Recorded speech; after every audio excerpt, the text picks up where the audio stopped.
पाहूया हिंदी मराठी वादासंदर्भातल्या टॉप 9 बातम्या।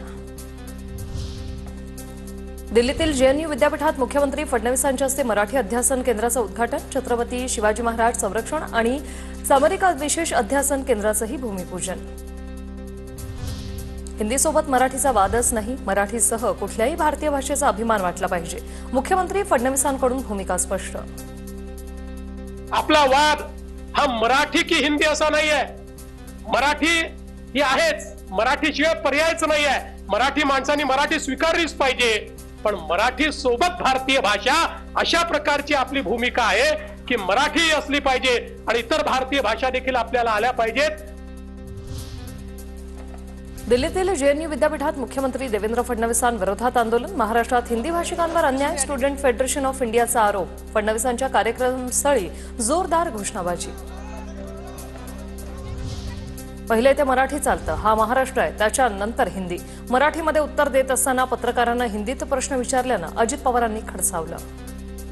एकेकाला विचारतो कुठली पद्धत झाली तुमची, तर पहिलं मराठी इथं चालतं, हा महाराष्ट्र आहे शिवशाहू फुले आंबेडकरांचा, ते झाल्यावर मग हिंदी।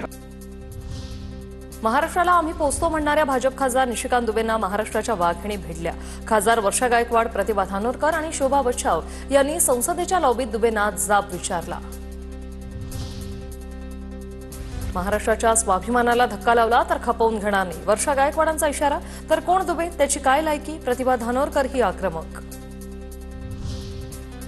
निशिकांत दुबेंसोबतचे फोटो हसण्या खेळण्याचे दिसतात, काँग्रेस खोटं नरेटिव्ह पसरवतंय। काँग्रेसच्या महिला खासदारांनी दुबेंना जाब विचारल्याच्या प्रश्नावर बावनकुळेंची प्रतिक्रिया। वर्षा गायकवाड, प्रतिभा धानोरकर आणि शोभा बच्छाव यांचं मनापासून अभिनंदन, निशिकांत दुबेंचा त्यांनी माज उतरवला। मनसेच्या संदीप देशपांडेंची प्रतिक्रिया।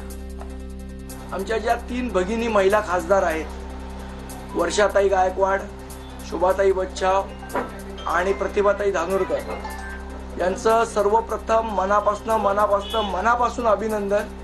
ज्या पद्धतीने निशिकांत दुबेचा माज या आमच्या महिला रणरागिणींनी उतरवला, त्याबद्दल सर्वप्रथम मनापासून त्यांचं अभिनंदन करतो।